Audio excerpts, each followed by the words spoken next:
ये उस समय की बात है जब आरव नाम का एक लड़का अपने टूटे फूटे घर में पढ़ाई कर रहा था, लेकिन उसका सपना था एक महान वैज्ञानिक बनना।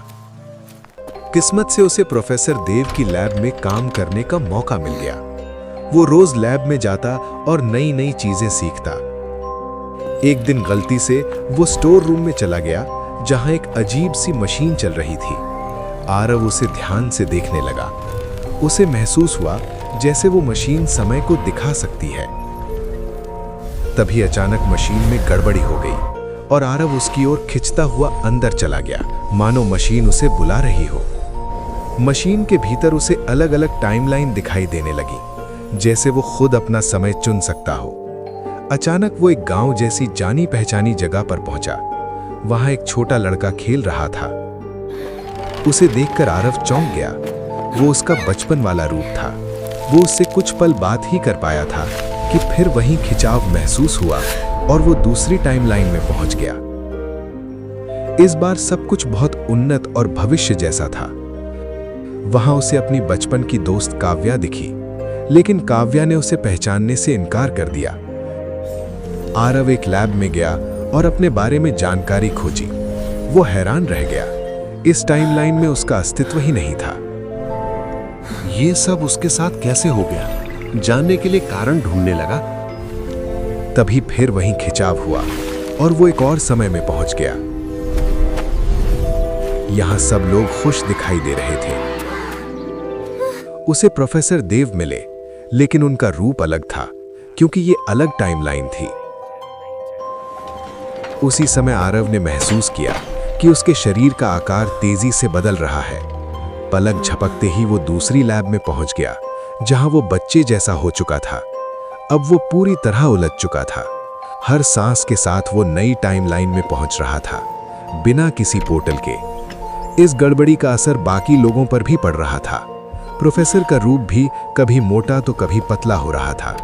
प्रोफेसर ने बताया कि ये सब टाइम मशीन की खराबी की वजह से हुआ है।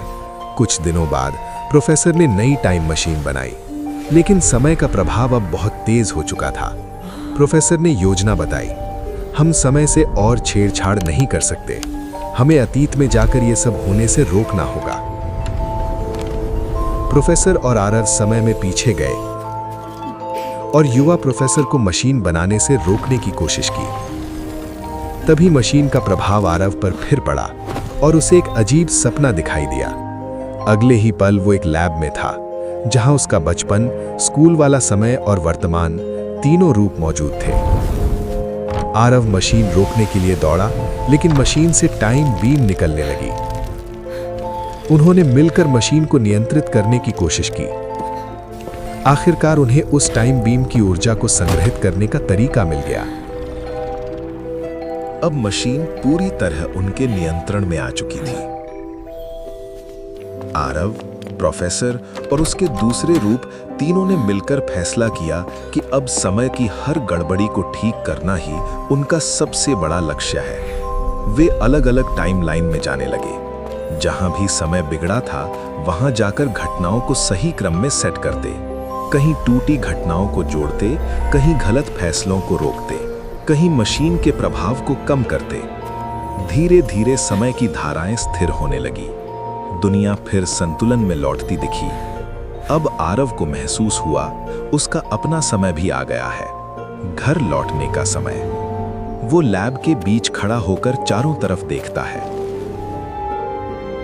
वही रोशनी, वही लोग जिनके साथ उसने असंभव यात्रा की थी। वो मुस्कुराकर सबको अलविदा कहता है और पोर्टल की ओर बढ़ता है। तभी अचानक आसमान जैसा खुलता है और एक विशाल नीला समय बवंडर उनकी दिशा में बढ़ता दिखता है। आरव को अंदर से पुकार सुनाई देती है, जैसे समय खुद उसे बुला रहा हो। वो सोचता है, अब मैं घर पहुंच जाऊंगा, और वो फिर एक नई टाइमलाइन में पहुंच जाता है। ये दुनिया बिल्कुल अलग थी। जमीन पर बड़े बड़े चमकते मना क्रिस्टल उगे हुए थे। वहीं उसे एक अजीब प्राणी दिखा, एक एलियन जो हर सेकंड अपना आकार बदल रहा था, कभी लंबा, कभी रोशनी जैसा। पहले आरव घबराया, फिर उसने हिम्मत करके उससे बात की। कुछ ही देर में दोनों के बीच दोस्ती हो गई। दोनों उस क्रिस्टल दुनिया को समझने लगे, उसकी ऊर्जा को महसूस करने लगे। वो उस टाइमलाइन के मुख्य नियंत्रण कक्ष तक पहुंचता है, जिसके बीच ऊर्जा का स्तंभ उठ रहा था। जैसे ही आरव कंट्रोल को छूता है, एलियन ऊर्जा बनकर उसी सिस्टम में समा जाता है। अचानक कई टाइम बीम चारों ओर फैल जाती हैं, दीवारों में दरारें आने लगती हैं। समय जैसे रुक सा जाता है। फिर एक नया पोर्टल खुलता है और दोनों उसमें खिंच जाते हैं। अब आरव के मन में डर बैठ चुका था। हर नई जगह अनजान, हर पल अनिश्चित। उसे महसूस होता है कि अब वो बिना मशीन के भी अलग-अलग टाइमलाइन देख सकता है।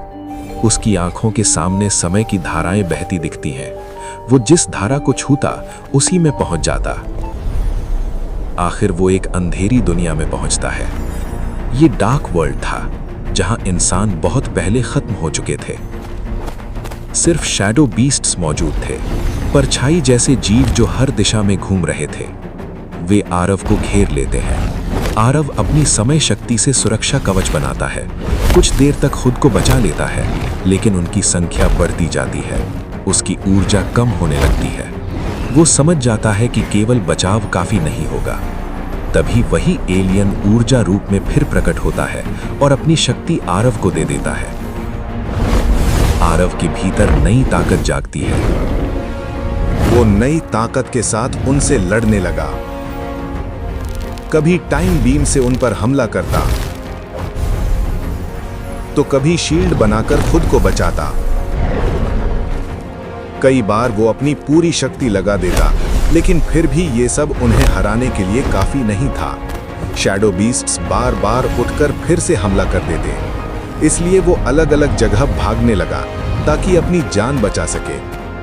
लेकिन वे शैडो बीस्ट्स हर जगह उसका पीछा करते हुए पहुंच ही जाते और उसे मजबूरन उनसे लड़ना पड़ता। जंगल, पहाड़, सुनसान रास्ते या पुरानी इमारतें, वो जहां भी जाता वे उसके सामने खड़े मिलते। धीरे धीरे आरव को समझ आने लगा कि वो उनकी आवाज और इशारों को समझ पा रहा है। उसे एहसास हुआ कि शैडो बीस्ट्स सिर्फ सही मौके का इंतजार कर रहे हैं। वे जल्दबाजी में हमला नहीं करते थे, बल्कि उसकी कमजोरी ढूंढते रहते थे। बीस्ट्स को भी पता था कि उनकी और आरव की ताकत के बीच काफी फर्क है। आरव उनसे ज्यादा शक्तिशाली था, इसलिए वे धीरे धीरे उसकी बात मानने लगे और बिना विरोध किए उसके साथ चलने लगे। फिर भी वे उसका पीछा करते रहे। आरव जहां जहां जाता वे चुपचाप उसके पीछे पहुंच जाते। आरव लगातार अपना रास्ता ढूंढने में लगा रहता। वो कभी इधर जाता, कभी उधर, कभी गलत दिशा में भटक जाता, लेकिन हार नहीं मानता। एक दिन चलते चलते उसे दूर एक चमकता हुआ फूल दिखाई दिया, जो सिर्फ इंसानों की दुनिया में ही मिलता था। उसे देखकर उसके दिल में उम्मीद की नई रोशनी जगी। उसे लगा कि वो सही दिशा में बढ़ रहा है। उसी उम्मीद के सहारे उसने आगे का सफर जारी रखा और नए लक्ष्य की ओर बढ़ने लगा।